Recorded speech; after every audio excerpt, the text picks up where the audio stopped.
dia 9 de dezembro, eu passei por uma pequena cirurgia e tive que ficar uns 15 dias de molho, me recuperando. E nesses 15 dias, que eu não podia sair muito, não podia me movimentar muito, eu aproveitei para estar na presença de Deus. E Deus ministrou muito meu coração nesses 15 dias, de uma forma assim, maravilhosa. E eu queria compartilhar uma das palavras que Deus ministrou comigo, né, na minha vida. Essa palavra, primeiramente, foi para a minha vida. Depois eu compartilhei com a igreja, e estou compartilhando ela com a igreja hoje. Eu queria que você abrisse a sua Bíblia lá em Mateus 17. Mateus 17.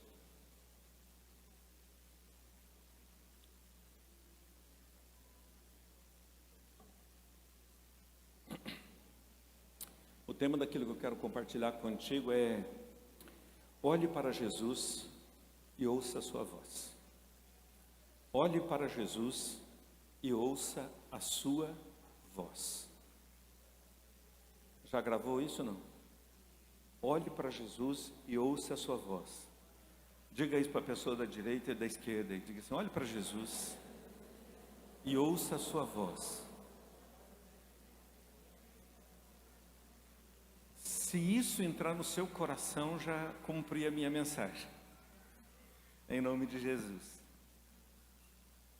Mateus 17, dos versos 1 a 8, diz assim: 6 dias depois tomou Jesus consigo a Pedro e aos irmãos Tiago e João e os levou em particular a um alto monte. E foi transfigurado diante deles. O seu rosto resplandecia como o sol, e as suas vestes tornaram-se brancas como a luz. E eis que lhes apareceram Moisés e Elias falando com ele.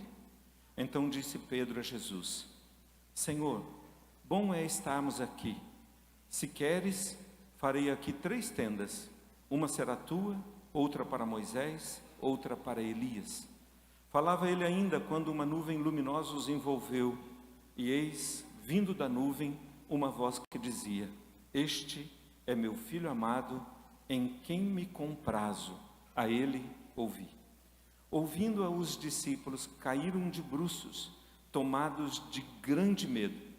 Aproximando-se deles, tocou-lhe Jesus, dizendo: Erguei-vos e não temais. Então eles, levantando os olhos, a ninguém viram, senão Jesus. Queria dar uma corridinha lá em Lucas 9. Eu queria que nós lêssemos a mesma porção relatada agora por Lucas. Lucas capítulo 9. Depois você volta lá para Mateus 17. E deixa a sua Bíblia aberta lá.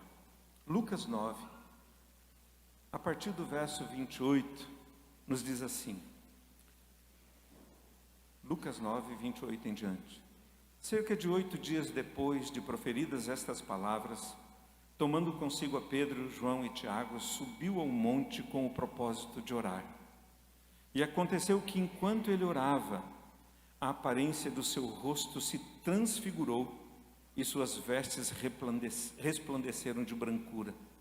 Eis que 2 varões falavam com ele, Moisés e Elias, os quais apareceram em glória e falavam da sua partida que ele estava para cumprir em Jerusalém.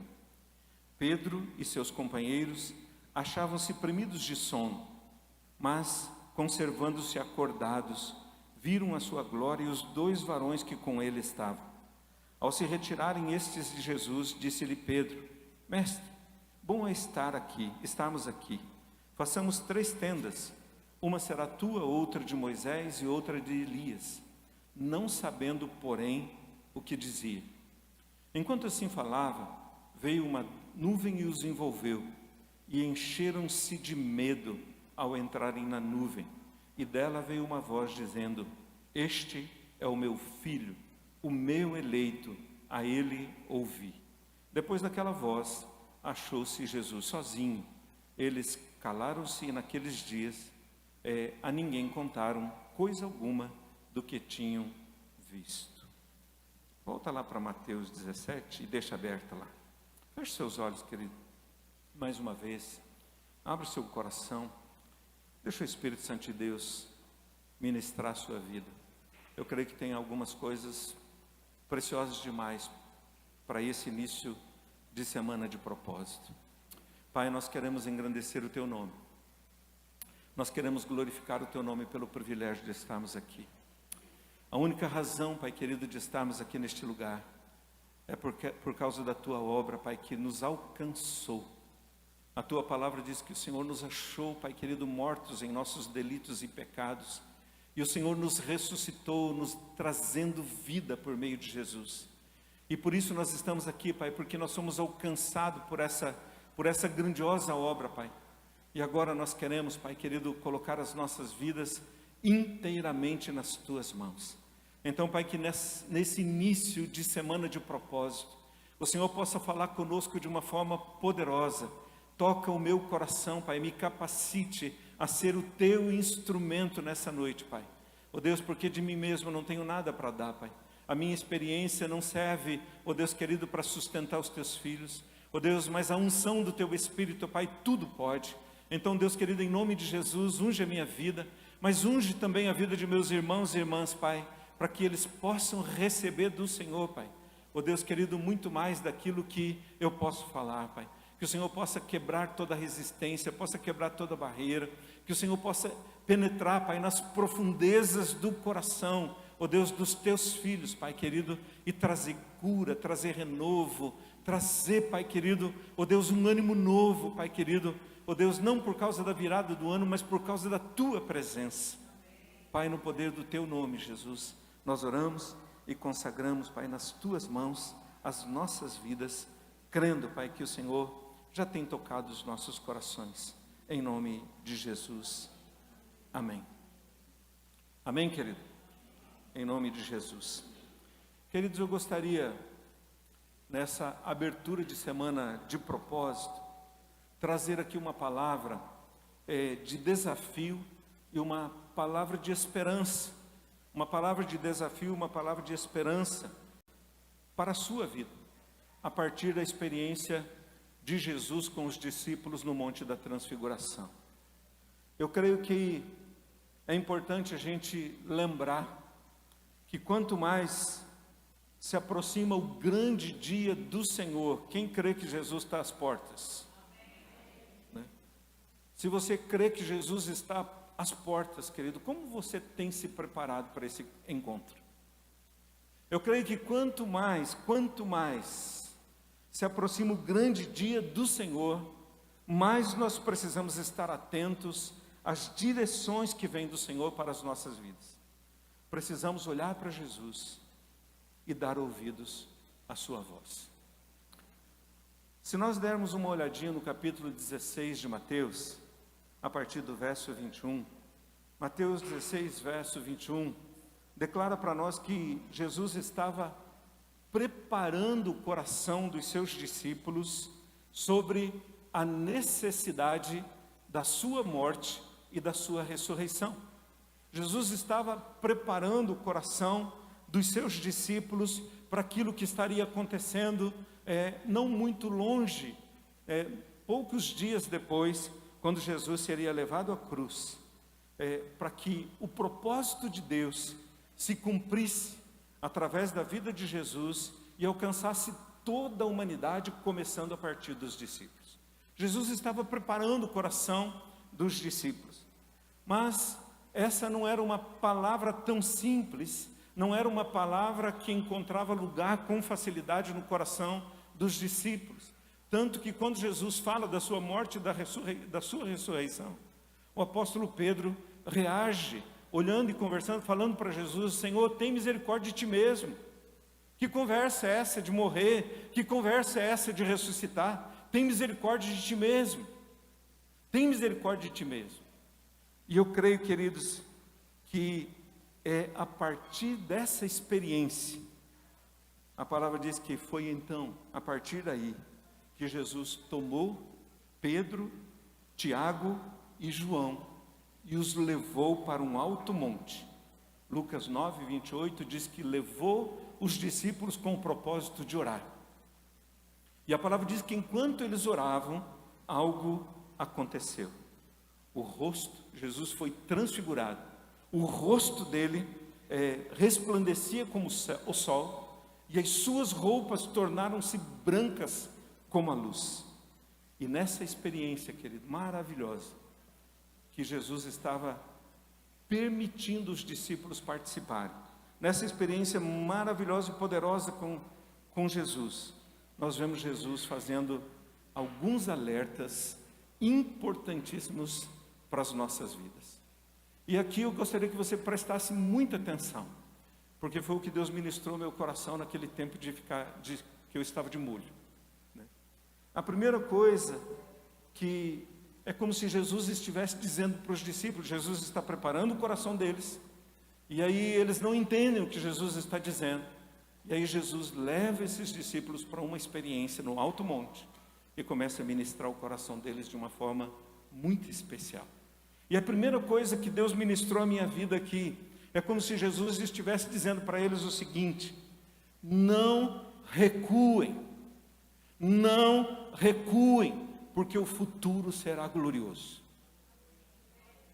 Eu vou repetir isso para você poder se manifestar.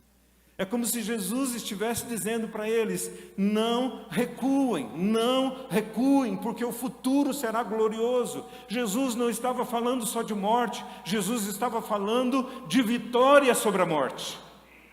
Então ele diz assim: não recue, porque o futuro será glorioso. Será glorioso.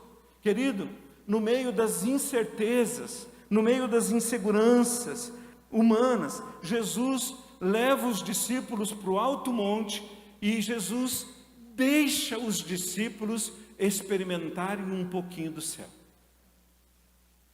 Jesus deixa os discípulos vislumbrarem um pedacinho do céu, um pouquinho do céu,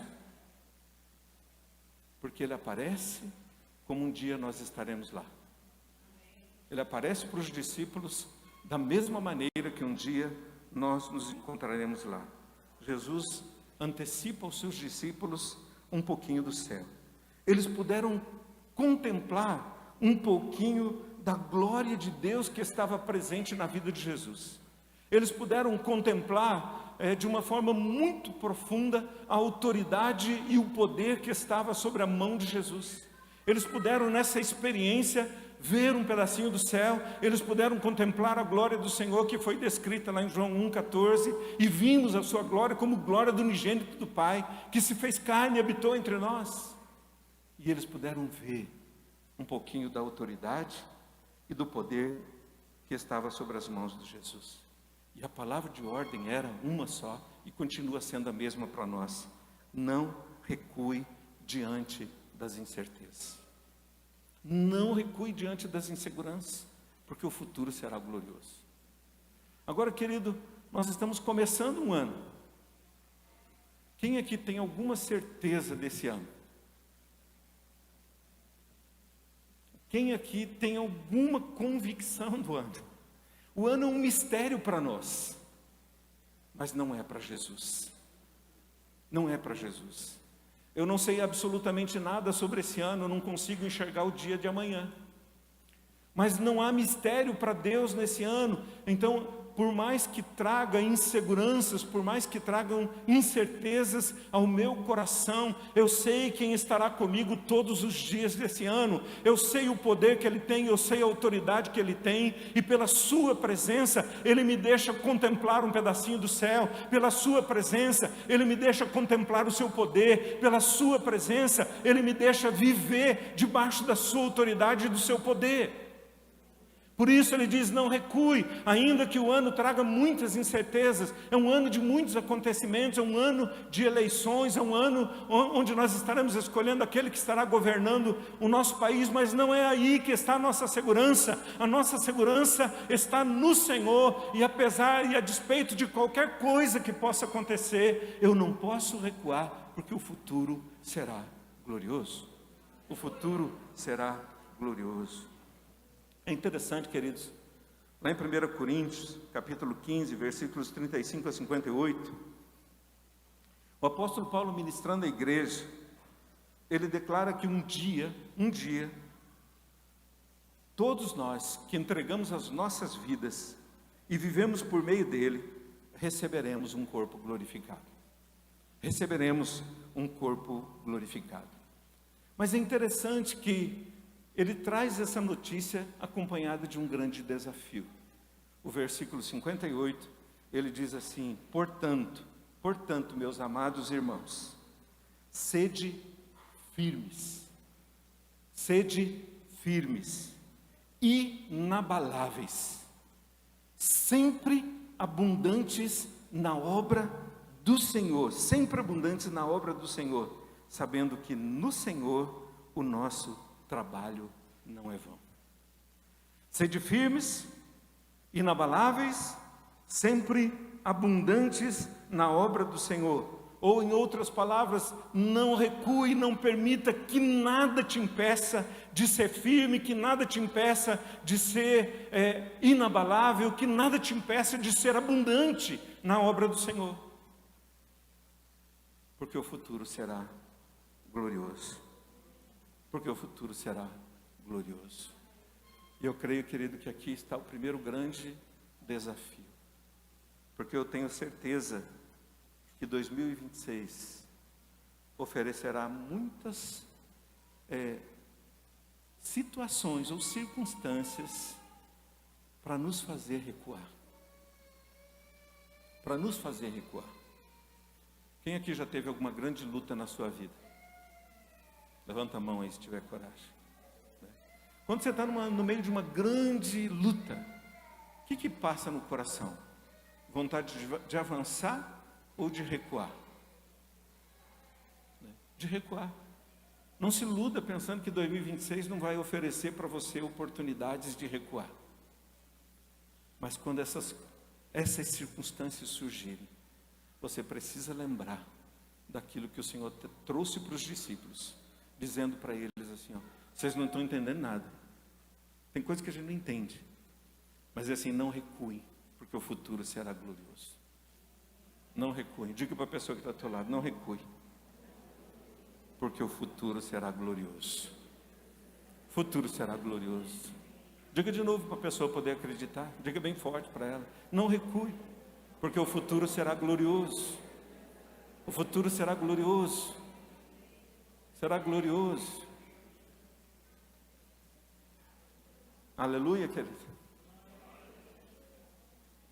A segunda coisa que Deus ministrou à minha vida aqui, querido, nessa experiência de Jesus, lembra que Jesus está preparando o coração dos discípulos. A segunda coisa que Deus ministrou à minha vida aqui foi o seguinte: o passado se desfaz. O passado se desfaz diante da glória presente, por mais glorioso que tenha sido o passado. O passado se desfaz diante da glória presente, por mais glorioso que tenha sido o passado. É interessante a gente olhar para essa experiência. Deus traz nessa experiência de Jesus com os discípulos, a figura de dois homens que passaram por muitas lutas na sua vida. Se você olhar a história de Moisés, desde pequenininho, atravessou lutas profundas. Desde a infância. Ele quase foi morto no ninho. A palavra diz que Faraó mandou matar todas as crianças, porque houve um burburinho que ali, daquela geração, estava surgindo o libertador. Então ele mandou matar. De repente Deus caprichosamente pega Moisés e coloca na casa de Faraó, protege o seu servo na casa daquele que queria matá-lo. Deus é tremendo. E esse homem atravessou muitas lutas. Quando ele completou 40 anos, a palavra diz que ele saiu para visitar os seus irmãos. Atos 7 declara para nós que ele saiu com 40 anos, crendo que o povo entenderia que ele era o libertador. Mas o povo não compreendeu. E aquela incompreensão do povo levou para o deserto durante 40 anos. durante 40 anos. E durante 40 anos esse homem se amargurou no deserto, talvez alimentando seu coração com a injustiça sofrida. E de repente Deus providencia uma sarça, e naquela sarça Deus marca um encontro com ele.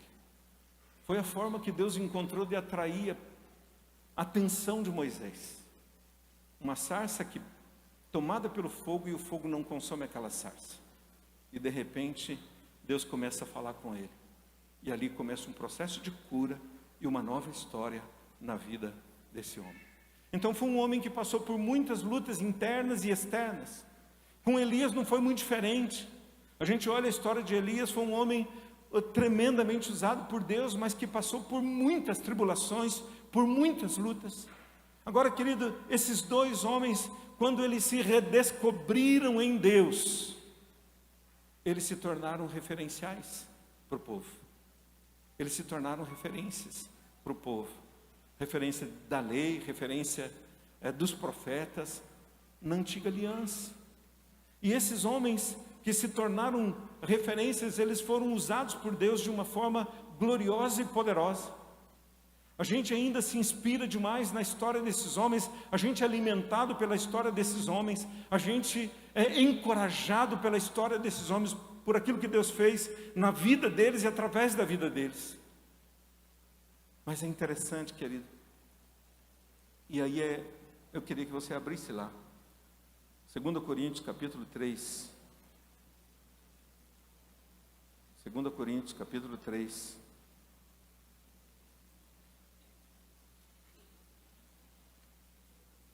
Segunda Coríntios, capítulo 3. Quando você achar, você diz um amém.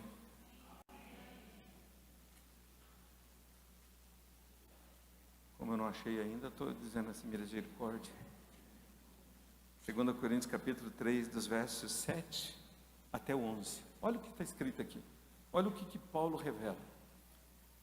E se o ministério da morte, gravado com letras em pedras, se revestiu de glória, a ponto de os filhos de Israel não poderem fitar a face de Moisés, por causa da glória do seu rosto, ainda que desvanecente, como não será maior glória o ministério do Espírito? Porque se o ministério da condenação foi glória, em muito maior proporção será glorioso o ministério da justiça. Porque se o ministério da condenação foi glória, em muito maior proporção será glorioso o ministério da justiça, porquanto, na verdade, o que outrora foi glorificado nesse respeito, já não resplandece diante da atual sobreexcelente glória. Porque se o que se desvanecia teve sua glória, muito mais glória tem o que é permanente. Tem o que é permanente. O que Deus fez na vida desses homens foi glorioso demais, mas Ele está dizendo para os discípulos que aquilo que Deus estaria fazendo a partir da vida de Jesus seria incomparável, seria inimaginável, iria muito mais além de tudo aquilo que eles já haviam escutado a respeito da história de Moisés e Elias. Aquilo que Deus fez, aquilo que Deus continua fazendo é incomparável, aquilo que Deus continua realizando não dá para se medir, aquilo que o Senhor Jesus continua realizando nesse tempo é incomparável com tudo aquilo que a gente já viu na história.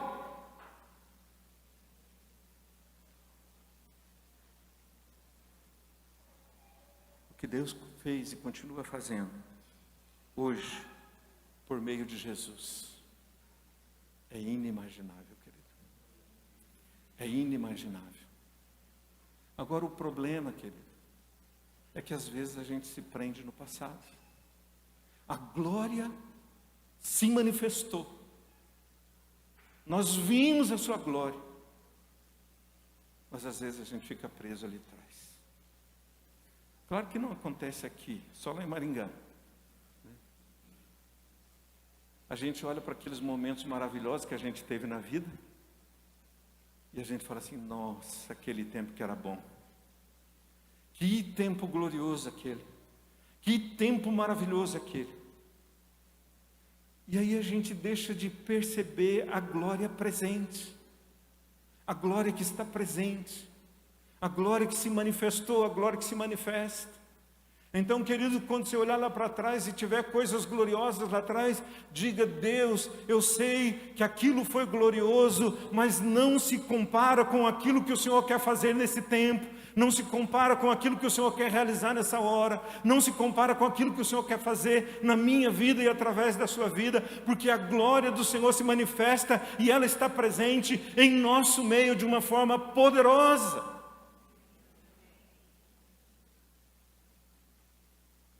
Mas não é só nas coisas gloriosas que a gente fica preso.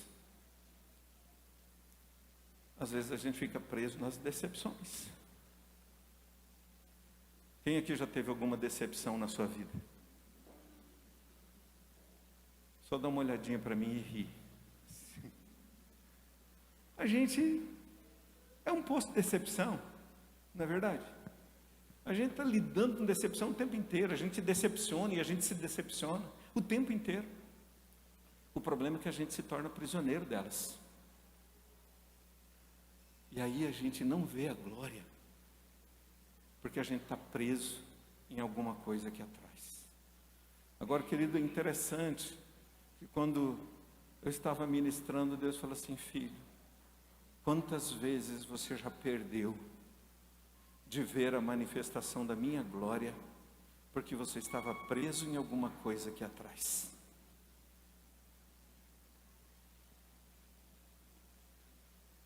Diga para a pessoa que está aí atrás, diga assim: o Senhor está presente, e com Ele a sua glória, e na presença dEle, o passado se desfaz. O passado se desfaz.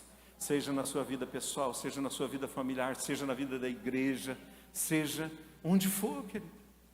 Nós estamos começando um ano e a gente precisa ter isso no coração. Porque com certeza o ano que passou teve muitas lutas. Quem teve lutas em 2025? Se não teve, levanta a mão aí, que eu sei que você não está falando a verdade. E já pede perdão, fala assim: perdão. A gente teve lutas, a gente teve muitas lutas, né? E às vezes, quando está chegando ali em novembro, a gente já começava a dizer assim: eu não vejo a hora desse ano acabar. Como se a virada do calendário fosse resolver a nossa vida.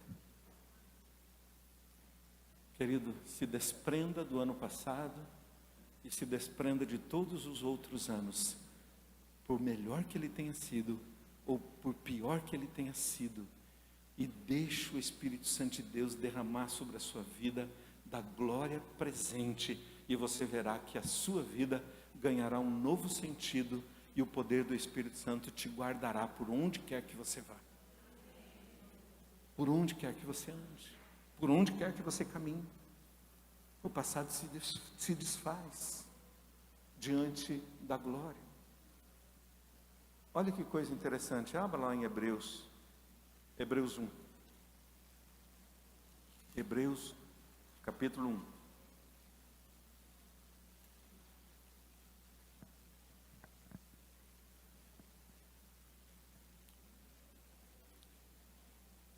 O bom de pregar no primeiro dia da semana de propósito é que o povo não está cansado ainda, né? Hebreus 1, dos versos 1 a 4. Olha que coisa linda. Havendo Deus outrora falado muitas vezes e de muitas maneiras aos pais pelos profetas, nesses últimos dias nos falou pelo Filho, a quem constituiu o herdeiro de todas as coisas, pelo qual também fez o universo. Pelo qual também fez o universo. Querido, o que a gente entende do universo? Com toda a tecnologia que tem, com todo o avanço da ciência que tem, o que a gente entende do universo? O universo ainda é um mistério. Existem inúmeras teorias sobre o universo, mas são só teorias. Mas o texto diz: havendo Deus outrora falado muitas vezes, de muitas maneiras pelos pais, pelos profetas, nesses últimos dias, nos falou pelo Filho, a quem constituiu o herdeiro de todas as coisas, pelo qual também fez o universo. Ele, que é o resplendor da glória e a expressão exata do seu ser. Ele, que é o resplendor da glória e a expressão exata do seu ser. Por isso que Jesus dizia muitas vezes: quem me vê, quem me vê, quem me vê, quem me ouve, ouve ao Pai. Quem me vê, vê o Pai. Ele é a expressão exata do seu ser, sustentando todas as coisas pela palavra do seu poder. Depois de ter feito a purificação dos pecados, depois de ter resolvido o que eu e você não poderíamos resolver, depois de resolver aquilo que me destruía, depois de resolver aquilo que me condenava, depois de resolver aquilo que me conduzia para o inferno, depois de ter feito a purificação dos pecados, assentou-se à direita da majestade nas alturas. E Romanos 8:34 diz que Ele está à direita de Deus Pai e Ele intercede pela minha vida e pela sua vida. Intercede por mim e por você. Depois de ter feito todas essas coisas, tendo se tornado tão superior aos anjos, quanto herdou mais excelente nome do que eles. Querido, a gente precisa refletir mais nessa declaração de Jesus. Agora vai para o capítulo 2, versículo 1. Hebreus 2:1. Diz assim: por esta razão, importa que nos apeguemos com mais firmeza às verdades ouvidas, para que delas jamais nos desviemos. Importa que nos apeguemos com mais firmeza às verdades ouvidas, para que delas jamais nos desviemos. Agora, querido, sabe qual que é o problema? Eu sempre digo assim, que tem as verdades ouvidas e as realidades vividas. O problema é que a gente se move pelas realidades vividas e não pelas verdades ouvidas. E porque a gente caminha pelas realidades vividas, a minha realidade vivida é cheia de marcas, é cheia de dores, é cheia de decepções, é cheia de frustrações. E aí eu tenho alguém que é Senhor da cura, alguém que é Senhor Todo-Poderoso, alguém que tem todo o poder e autoridade, falando comigo, ministrando a minha vida de uma forma especial, mas eu ainda insisto em andar pela minha realidade. Querido, o passado se desfaz diante da glória presente. O passado se desfaz diante da glória presente. Da glória presente. Amém, querido? Faz sentido isso para você? Terceiro,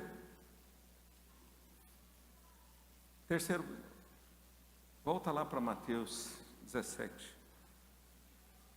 Tem uma passagem, uma frase que está relatada em Lucas 9, na verdade. Mas é interessante, e a ministração de Deus foi a seguinte: eu e você precisamos buscar em Deus discernimento. Lucas 9:33,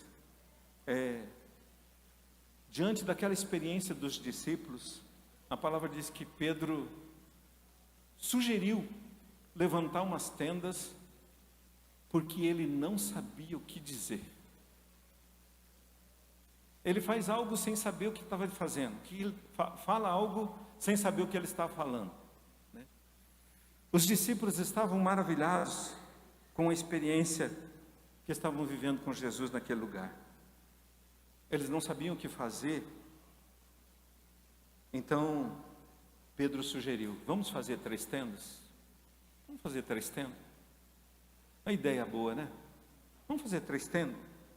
Mas a palavra diz que ele falou isso porque não sabia o que estava dizendo. Talvez brotou no coração dele um desejo de preservar aquilo que ele estava vivendo. né? Quando a gente vai num acampamento, quando a gente vai para um encontro com Deus, quando a gente vai para um reencontro, quando a gente termina uma semana de propósito, a gente tem coisas maravilhosas, a gente pensa assim, poxa, isso não podia acabar. Isso não podia acabar. Isso é falta de discernimento. Isso não podia acabar. Ou talvez os discípulos, vivendo tudo aquilo, estão dizendo assim, como é que a gente faz para preservar isso? E na cabeça deles o jeitinho de preservar era fazer as tendas. Era fazer as tendas, construir as tendas. Agora, querido, quantas vezes, quantas coisas saem da nossa boca porque a gente fala sem saber o que está falando? Quantas coisas a gente faz que não devia fazer? Porque às vezes a gente se sente pressionado por algo. E porque a gente está se sentindo pressionado, a gente acha que tem que fazer. A gente acha que tem que responder aquilo fazendo algo. Mas na verdade, querido, eu não preciso fazer, eu preciso buscar o entendimento em Deus. Eu preciso buscar a compreensão em Deus. A minha vida já não é mais minha, a minha vida pertence ao Senhor. Ele me comprou por bom preço, Ele pagou um alto preço pela minha vida. Eu sou dele, você é dele, nós somos dele. Ele é o dono da nossa vida e Ele sabe como nos conduzir. Nós precisamos buscar em Deus, que é o Senhor das nossas vidas, o que nós devemos fazer, como nós devemos fazer, o que nós devemos, como nós devemos responder. Se nós buscássemos isso em Deus, querido, eu tenho certeza que nós estaríamos muito mais longe. Às vezes a gente deixa de fazer, porque a gente está enxergando aquilo com os nossos olhos e não com a direção de Deus.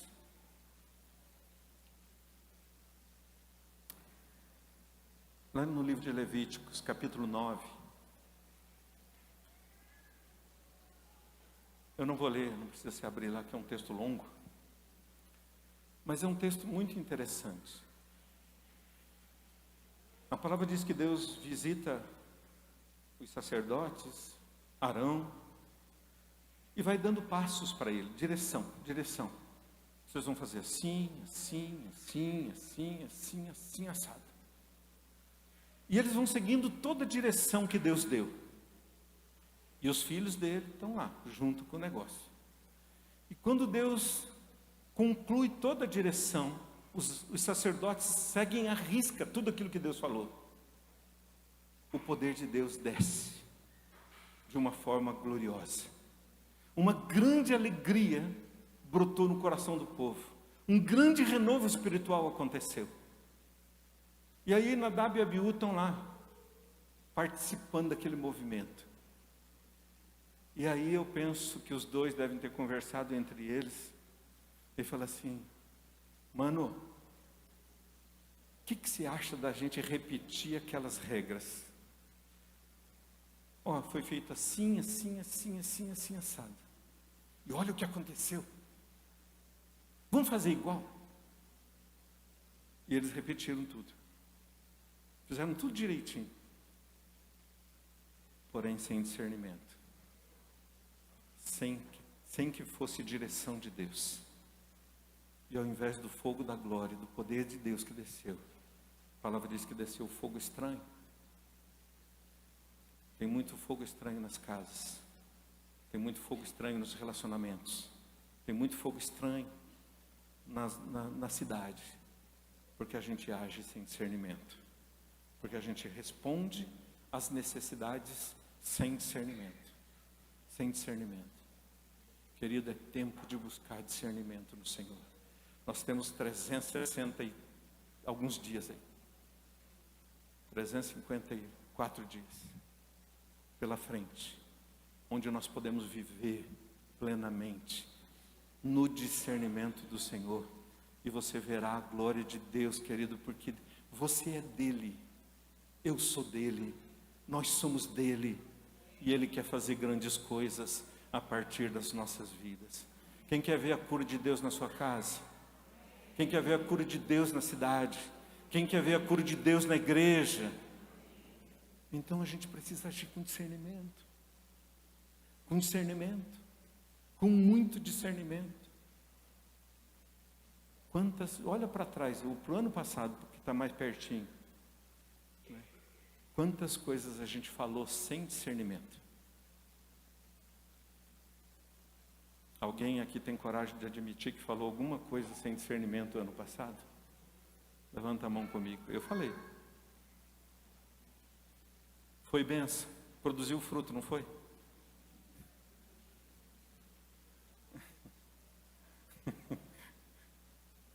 Curou. A gente fala sem discernimento, traz cura, não traz cura. Quantas coisas, querido, a gente faz porque a gente não sabe o que fazer. Deus quer levantar um povo cheio de discernimento nessa cidade. Deus quer levantar uma igreja cheia de discernimento. Porque tem um poder de Deus sobre a vida da igreja. Tem um poder de Deus sobre a vida desse povo. Tem uma autoridade sobre a vida desse povo. Tem glória de Deus sobre a vida do seu povo. Mas a gente continua agindo sem discernimento. E por isso a gente não prova. Ainda bem que Deus é misericordioso. E Ele vai nos sustentando e nos amparando. Mas nós estamos numa semana de propósito para nos humilharmos diante dele e dizer: Deus, chega de agir sem discernimento. Chega de agir sem discernimento. E a última coisa para a gente poder orar. Como ninguém disse aleluia, eu me sinto mais à vontade. A última coisa, querido.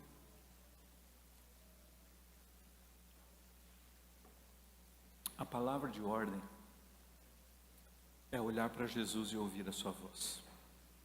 A palavra de ordem é olhar para Jesus e ouvir a sua voz. Mateus 17, 5. Agora presta atenção aqui. Quando o discernimento veio ao coração dos discípulos, quando eles perceberam diante de quem eles verdadeiramente estavam, a palavra diz que os discípulos foram ao chão. Eles foram ao chão, tomados de profundo temor, tomados de profundo medo. Quando eles compreenderam, começaram a entender o que estava acontecendo ali, a palavra diz que eles foram ao chão, tomados de profundo temor. Agora, querido, apesar de toda a glória manifesta ali, Jesus faz um movimento transformador e um movimento libertador. Jesus faz um movimento transformador e um movimento libertador. Apesar de sua grandeza, Jesus se aproxima dos discípulos. Jesus se aproxima dos discípulos. Apesar de toda a sua glória, Jesus toca os discípulos. Apesar de todo o seu poder, Jesus dirige a palavra a eles, os coloca em pé e libera uma palavra de encorajamento. Vocês não precisam ter medo. Vocês não precisam ter medo. Ao levantarem os olhos, a palavra diz que eles não viram mais ninguém. Não viram mais passado. Não viram mais nuvem. Senão só Jesus. E é como se Deus estivesse olhando para eles dizendo assim: olha, vocês estão livres. Escute o meu filho. Escute o meu filho. Olha para ele e escuta meu filho. Olha para ele e escuta o meu filho. Olha para ele e escuta ele.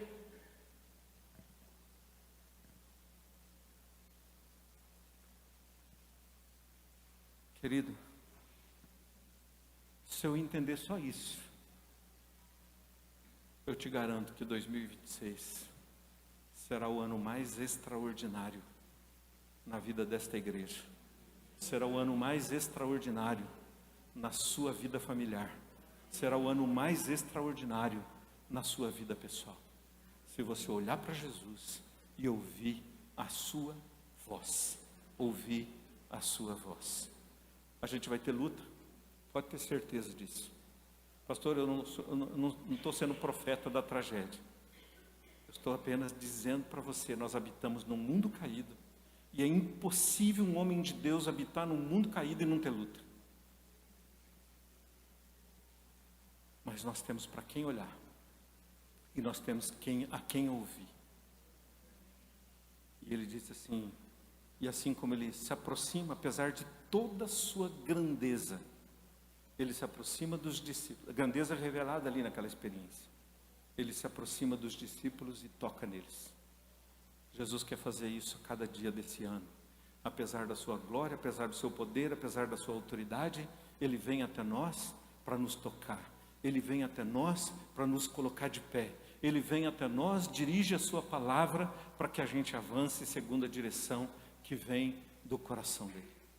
Agora escolha quem eu quero ouvir. A quem eu quero ouvir. Querido, quem crê que Jesus tem o melhor para a sua vida? Esse amém não me convenceu muito. Eu vou perguntar de novo. Quem acredita que Jesus verdadeiramente tem o melhor para a sua vida? Amém. Agora, quem você vai escutar? A gente sabe que Jesus tem o melhor. Até naqueles momentos mais desafiadores da nossa vida. Num momento de morte, num momento de separação, a gente sabe quem a gente precisa escutar. E quando a gente escuta Ele, a vida vem. A vida vem, a cura vem, a restauração vem, a presença vem. Querido, eu queria terminar lendo com você aqui. Ache lá Deuteronômio 11. E quando você achar, você fica em pé.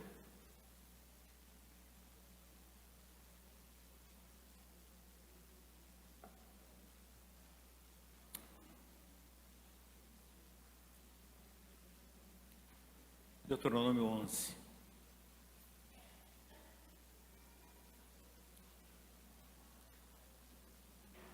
A partir do verso 8,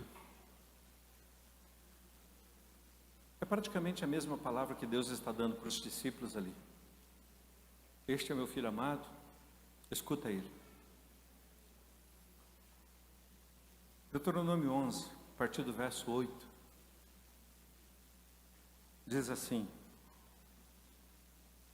Acharam aí?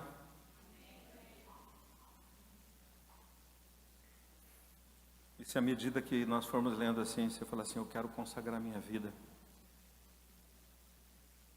porque eu quero ser um daqueles que não recua, porque eu sei que o futuro é glorioso. Eu quero consagrar minha vida, porque eu sei que o passado se desfaz diante da glória presente. Eu quero consagrar minha vida, porque eu quero ser um homem de discernimento. Eu quero ser uma mulher de discernimento. Eu quero consagrar minha vida, porque eu quero olhar para Ele. A palavra de ordem é olhar para Ele e ouvir a sua voz. E à medida que a gente for lendo esse texto aqui, se você sentir de sair do seu lugar e vir aqui no altar, para a gente ter um tempo de oração, pode vir. Em nome de Jesus, termina a leitura aqui no altar. Mas diz assim, Deuteronômio 11, 8. Diz assim, guardai, pois, todos os mandamentos que hoje vos ordeno, para que sejais fortes, e entreis e possuais a terra para onde vos dirigis. 2026 é uma terra para ser penetrada por nós. Sim, para que prolongueis os dias na terra que o Senhor, sob juramento, prometeu dar a vossos pais e a sua descendência, terra que mana leite e mel. Porque a terra que passais a possuir não é como a terra do Egito, de onde saístes, em que semeáveis a vossa semente e com o pé arregáveis como a uma horta. Mas a terra que passais a possuir é terra de montes e de vales, da chuva dos céus beberá as águas, terra de que cuida o Senhor vosso Deus. Os olhos do Senhor vosso Deus estão sobre ela continuamente, desde o princípio até o fim do ano, desde o princípio até o fim do ano. Se diligentemente obedecerdes a meus mandamentos, que hoje vos ordeno, de amar o Senhor vosso Deus e de o servir de todo o vosso coração e de toda a vossa alma, darei as chuvas na vossa terra, a seu tempo, as primeiras e as últimas, para que recolhais o vosso cereal, o vosso vinho e o vosso azeite. Darei erva no vosso campo aos vossos gados, e comereis e vos fartareis. Guardai-vos, não suceda que o vosso coração se engane, e vos desvieis e sirvais a outros deuses, e vos prostreis perante eles. Que a ira do Senhor se acenda contra vós outros, e feche ele os céus, e não haja chuva, e a terra não dê a sua messe, e cedo sejais eliminados da boa terra que o Senhor vos dá. Ponde, pois, estas minhas palavras no vosso coração e na vossa alma, atai-a por sinal na vossa mão, para que estejam por frontal entre os olhos. Ensinai a vossos filhos, falando delas assentado em vossa casa, andando pelo caminho, deitando-vos e levantando-vos. Escrevei-a nos umbrais da vossa casa e das vossas portas, para que se multipliquem os vossos dias e os dias de vossos filhos na terra que o Senhor, sob juramento, prometeu dar a vossos pais, e sejam tão numerosos como os dias do céu acima da terra. Porque se diligentemente guardardes todos esses mandamentos que vos ordeno, para os guardardes, amando o Senhor, vosso Deus, andando em todos os seus caminhos, e a Ele vos achegardes, o Senhor desapossará todas essas nações, e possuireis nações maiores e mais poderosas do que vós. Todo lugar que pisar a planta do vosso pé, desde o deserto, desde o Líbano, desde o rio Eufrates, até o mar ocidental será vosso. Ninguém vos poderá resistir. O Senhor vosso Deus porá sobre toda a terra que pisardes o vosso terror e o vosso temor, como já vos tenho dito. Se faz sentido para você, querido, e você quer consagrar sua vida nessa primeira noite de semana de propósito, saia do seu lugar, venha aqui no altar do Senhor. Coloque seu coração, coloque a sua vida, coloque a sua família.